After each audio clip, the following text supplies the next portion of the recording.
Good morning. Good morning. It's great to see everybody here today. You know, this has been a long time coming. It's a little over a year and a half that we at the Park District heard the news about Rick's condition. One of the things that was bandied about at our meeting was what we might be able to do, hearing the news of what his condition was, to, you know, honor a man that had given so much to this community. So we came about and said, what about having Lions Park, which he was such a great member of, and the personification, perhaps, of Lions, at least those that are into shenanigans, chicanery, making things out of small engines, you know, just about anything you could, and really making full use of the right side of your brain. That this is a man that we could all truly learn from and look up to and be proud to tell other people of. I have a few things that I wrote down because I could get kind of emotional. One of the things I would like to say is it's good to see so many friends of Rick's, so many friends of the Park District. Welcome, one and all. Okay. I'm not really technological, I am. So. Okay, and I wrote all of this down some of it, and it was kind of quick. So I tried to find some things. I tried to find some sayings and things that might be appropriate to remember Rick, and possibly add some sentiment, feelings to his loss, and what he meant to the people he left behind. I found a few of these adages. You know, volunteers are not paid because they are worthless, but because they are priceless. You make a living by what you get. You make a life by what you give. A life that touches others goes on forever. Life is not a journey from cradle to grave with intentions of arriving safely in a pretty well-preserved body, but rather to come in skidding and sideways, bruised, battered, totally worn out, yelling, "Whoa, what a ride!" The best and most beautiful things in the world cannot be seen or even touched. They must be felt with the heart. That was Helen Keller, which is appropriate because of the commitment that the Lions made initially to Helen Keller when they were first founded. They say it takes a minute to find something special in a person, an hour to appreciate them, a day to love them, but it takes an entire lifetime to forget them. And perhaps my most poignant and favorite, and I think would be Rick's as well, remember the trees, remember the grass, remember me, the pain in the ass. You know, in 1917, Melvin Jones, a Chicago businessman, asked with regard to his colleagues, what if these men who are so successful because of their drive and intelligence and ambition were to put their talents to work improving their communities? After contacting similar groups around the United States, an organization meeting was held on June 7th, 1917 in Chicago. The new group took a name of one of the invited groups, the Association of Lions Clubs, and a national convention was held in Dallas that year, and a constitution and bylaws, objects, and code of ethics were approved. So began the Lions Club. Within 3 years, Lions became an international organization.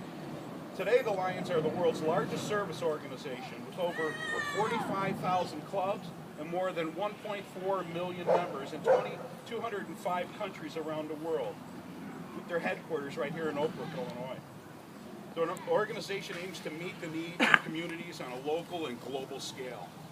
Jones' personal code was, you can't get very far until you start doing something for somebody else. In 1938, the Bensenville Lions Club was chartered. Its mission and purpose, among other things, was to create and foster a spirit of understanding among the people of the world, to promote the principles of good government and good citizenship, to take an active interest in civic, cultural, social, and moral welfare of the community, and to unite the clubs in the bonds of friendship, good fellowship, and mutual understanding, to encourage service-minded people to serve their communities without personal financial reward. They dedicated this park at which we now stand and provided some of Bensenville's finest community-minded volunteers, the best we've ever known. Rick Cuvala is the personification of this commitment to this community. You know, There are people here that make that same commitment. They just do it in different ways. There are people here, each and every one of you was loved by Rick and you loved him. Some of us fall, and one of the things I think you would find the most distressful is how people are treating one another sometimes. And I think we owe it to each other, and we owe it to him to be mindful that we are all his brothers, his children, his grandchildren, and friends. And this day forward, we move forward in unity. And let the past be the past, and let the future be the future. And make that future one that we all participate in as friends, colleagues, community members, and advance this community to the best of our abilities. Thank you.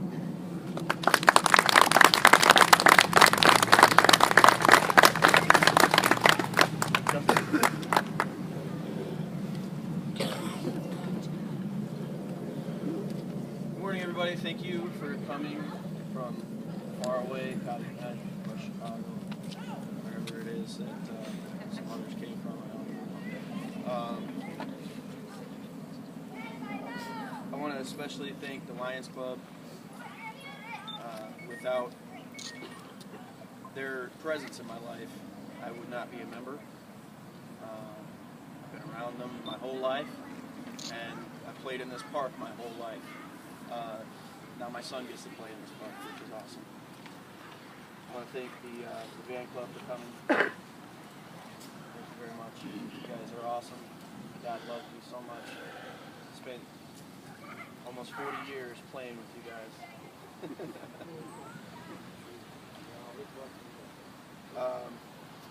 All the rest of the civic officials. My father was very involved in the community, as most people know.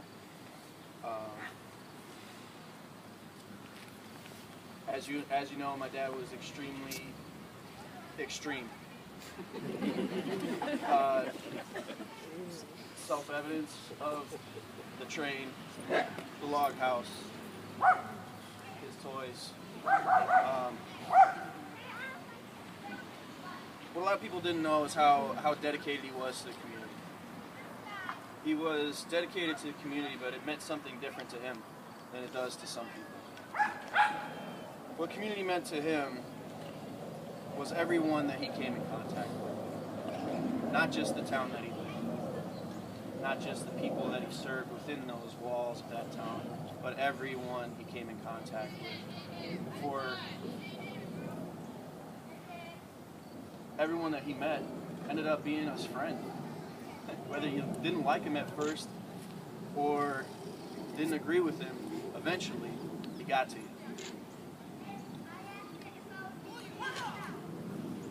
I remember we were down in Key West.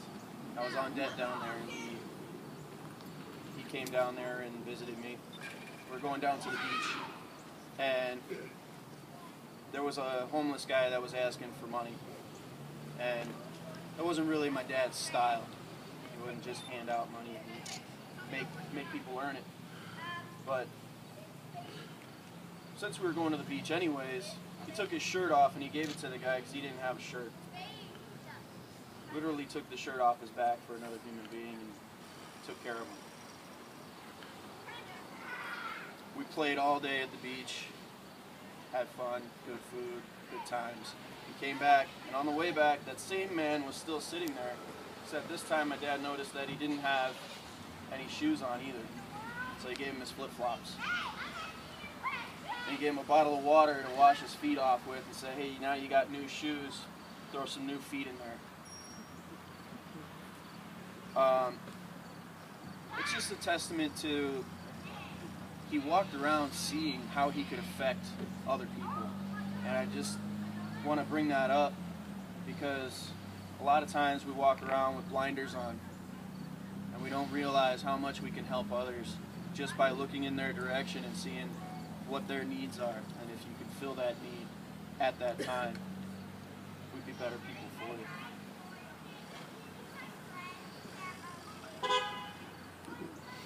He stood for equality and seeing the simple good in everybody.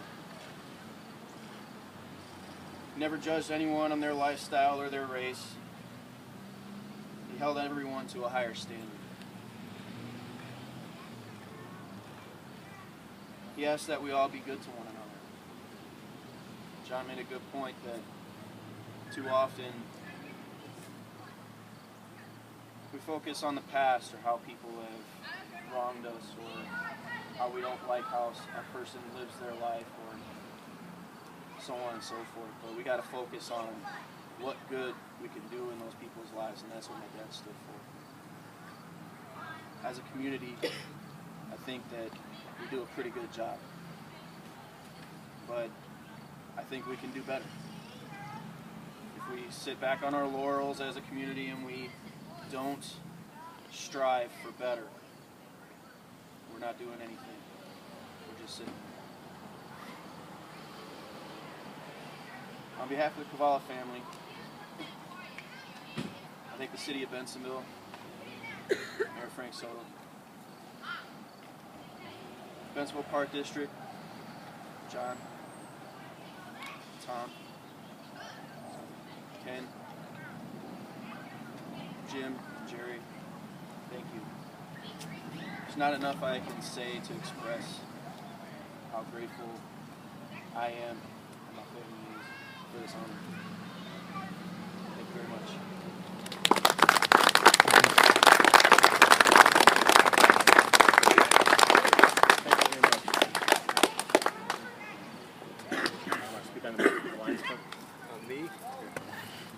What am I going to say?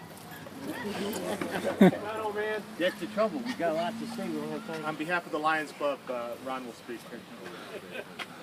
For those that... Is this thing working? No. Okay. For those that don't know me, I go by RK, which was tagged on to me by RC. It's a long story, but RC looked at me one day and he says, you know, I don't like your name, so I'm going to call you RK. And I said, well, okay, fine. If that's the case, I'm going to call you RC. Well, that was 20-some years ago. I've always called him RC. I met RC one night when the Lions had a bingo over in the old fire hall. How many people here don't remember the old fire hall? I know Will does.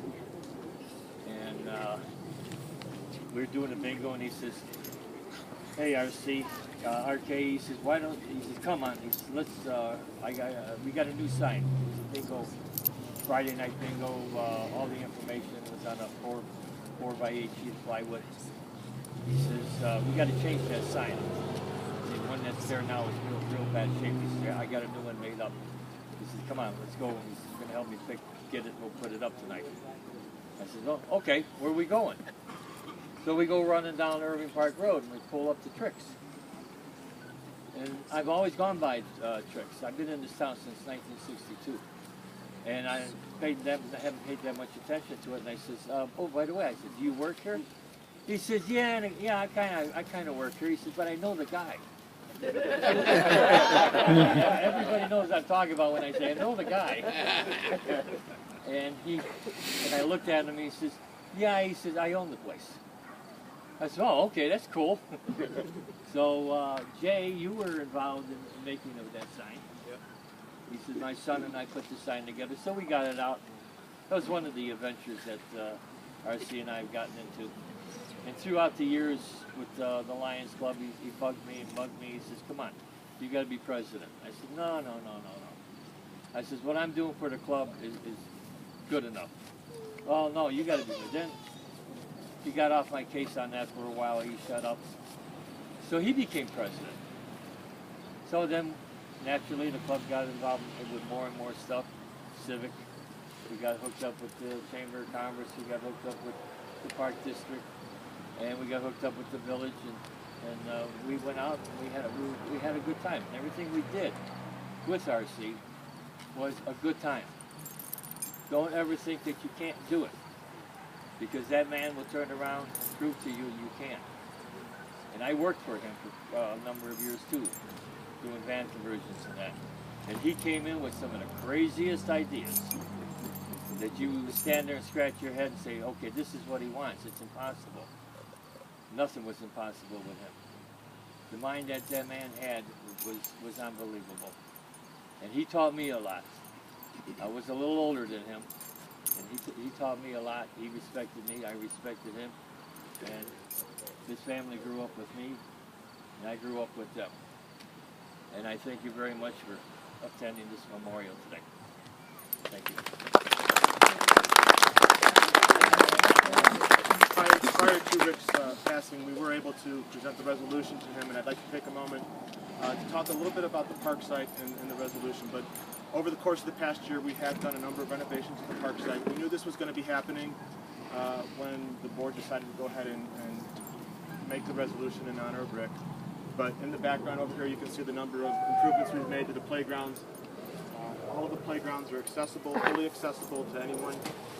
We have all accessible surfacing throughout the whole area. We've cleaned up the wall area there and made it fully usable by everyone. So in doing so, the Park District knew that that would be taking place, and this would be a good time to make the dedication for the park site. So in honor of Rick, I'd like to just read the resolution that was presented to him. It's the Park District Resolution number 245. A resolution in recognition of Rick Cuvala as testament to his service as a civic volunteer and friend of the Bensenville Park District community.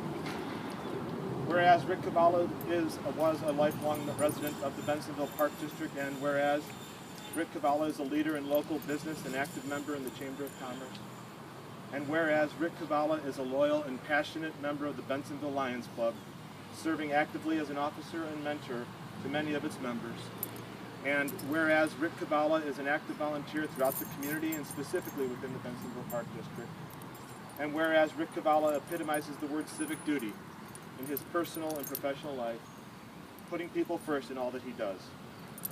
Now therefore be it resolved that the Bensenville Park District recognizes and honors the lifelong attitude of community service of Rick Cuvala, and further be it resolved that the name and sign at Lions Park henceforth include the honorary statement in testament to the civic service of Rick Cuvala and can be referred to as Lions Cuvala Park.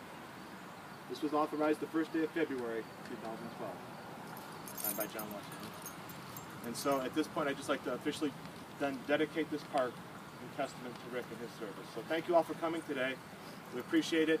In the back, the resolution is in the back there as well, if you want to take a copy of that. There is a emblem badge. Thank you. A patch, sorry. That is available to make donations for if you'd like to grab one of those. They're on the back table as well. Please make your donations to the family. They appreciate that as well. Thank you all for coming today. We appreciate it.